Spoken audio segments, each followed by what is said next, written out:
Loss of his career as a starter, telling reporters it's just one game, 16 more to go. He took responsibility for not playing well in the game, but that didn't stop Packer Nation from getting just a bit concerned. Bleacher Report even posted an article with the headline, quote, Aaron Rodgers, Packers put potentially troubling future on display, an upset loss. I have some family in Wisconsin. I need to check in on them. That was not pretty. Shannon, do you agree? No. It's one game. They'll play better. They'll look at the film, see what they did good, which was nothing, see what they did bad, which was everything, and they'll make the necessary corrections, and they'll be better for it. There's no question about it. The greatest of the greats have had off day. I remember a guy last year, about 3 weeks late, was doing this. And they went on and won the Super Bowl, didn't they, Skip? He got concussed. And I don't know what that got to do with that. I'm just saying. He forgot what down it was. It happens. We remember the massacre in Kansas City, Skip? 44-14. He bounced back. They won the Super Bowl. So all great quarterbacks have had days they would like to remember. And, you know, hey, this happened to be a national televised game. I think they just they underestimated the Saints. No Drew Brees, being displaced for 2 weeks, and they went in there and just thought they were going to roll over the Saints. And the Saints said, what the hell y'all thinking? We've been practicing. We've been on the grind. So it's one game. I try not to overreact one way or another to one game. They got 16 more of these things to play. Let's see, Skip, after the quarter pole, when we head into October, if they're still struggling, I was like, Skip, the Packers might be in trouble. But I don't believe that's going to be the case. I believe they bounce back. Aaron Rodgers plays better. The defense plays better. And he's like, man, you remember when they lost that first game, 37, whatever it was? Aaron Rodgers was like, nah, because right now I'm 9-1. So, first off, I would like to say I'm a little concerned about our man Lil Wayne this morning because he grew up in New Orleans, a Packer fanatic.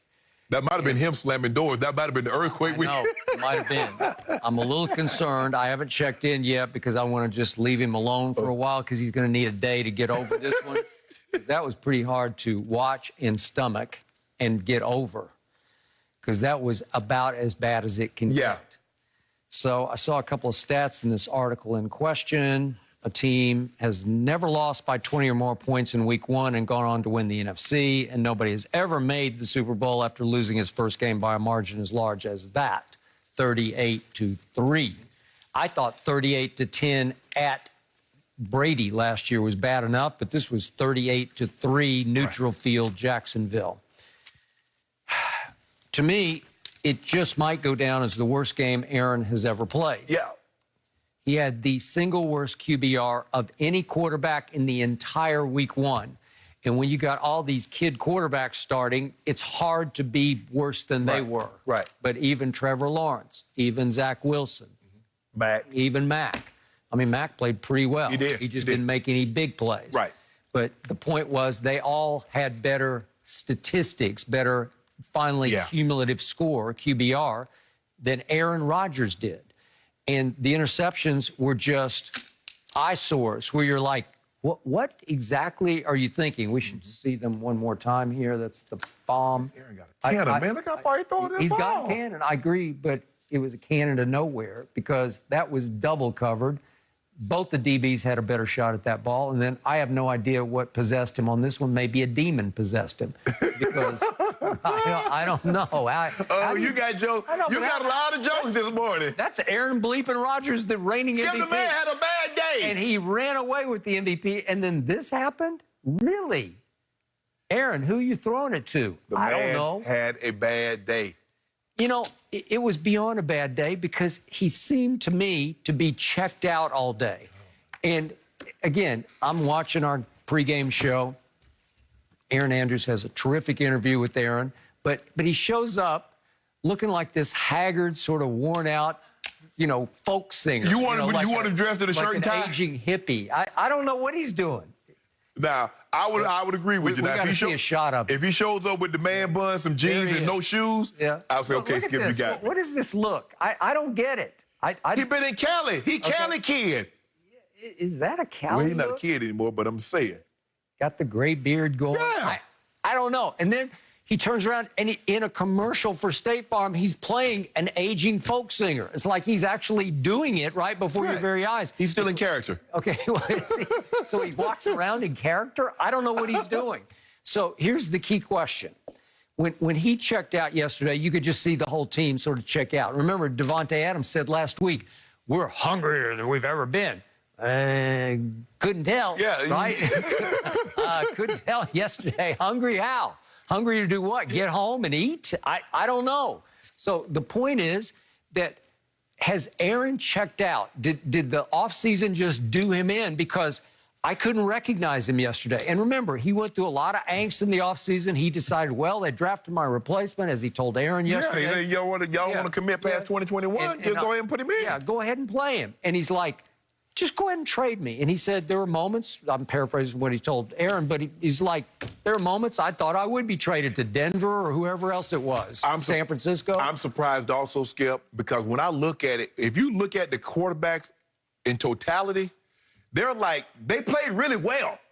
I mean, the numbers, I'm like, everybody's putting up numbers like this. You know what? That's true. It was a great week one for quarterbacks. Yes. Even my guy Dak was back. Yes. Yep. I'm looking at Kyler, and I'm looking at Mahomes, and looking at Brady, and looking at all these guys. I'm like, I agree. What was not to like? Baker played maybe his best game. Jared Goff, Matthew Stafford, we're going to talk about him a little, but I'm like, geez. Yep. Nobody really had it bad. I mean, even Trevor Lawrence is a rookie, Skip. He threw three touchdowns, threw 3 interceptions, but he's well over 300 yards. I'm like, what? Is this what the NFL is coming to, Skip? Yeah, Trevor Lawrence had moments of brilliance. Yes. You just said, whoa. And then he had moments like, Trevor, you ain't at Clemson, bro. Yeah, not Clemson. Yep. But don't you worry about this. Give it a couple of weeks. If this doesn't turn around, remember, he is so into Jeopardy that he truly, I don't think it was an act. He wanted to be the permanent host. He said, I figured it out in my schedule. It only takes X number of days to do the whole season. I can pull it off. Right. Well, he don't have to worry about that. Okay. Well, he doesn't, although it's still up for grabs. I don't know what's happening, but I think he wasn't in the running for that. But the point was, he wanted it. Well, at some point, he even said, I thought about retiring. Well, okay, it looked yesterday like you were still thinking about retiring. Yeah, is your normally heart when you think about retiring, you retired. That is correct. Yeah. Am I right? Yeah, that's normal. Is your heart still in? Right. You just had your greatest statistical year of your career. So you thought about retiring because the Packers wouldn't let you have input in decision-making process. Yep. So instead, you was that upset. You was like, well, you're not gonna let me have any input in the players or who comes, who goes. Well, I'm just gonna retire. What? Okay, so they made a new deal. Not a financial deal, but yes, we'll listen to you more than we used to. And what did they immediately do? They went and got him Randall Cobb back, right? Right. Okay, and then there were some other moves that he wanted to make, and they said no. No. Okay, so is he happy, unhappy, pouting still? Is he sort of just mailing it in now? Is he keeps talking about, I'm just going to enjoy the ride. But Skip, here's the thing. He would have a legitimate argument if a lot of the guys that he wanted on the team were currently on NFL rosters. How can you say you want Jordy and Jordy's retired? How can you say you want Clay Matthews when he hadn't played and this would be a second year not playing? I don't know. You say you want these guys and these guys alone. You would have legs to stand on if these guys were currently on NFL rosters. But because they're out of the league, Green Bay said, hold on, we're not the only team that don't want them. I'm telling you, in the end, I am very skeptical about his commitment this year. And as you know, this is the Oh, yeah, you got to be all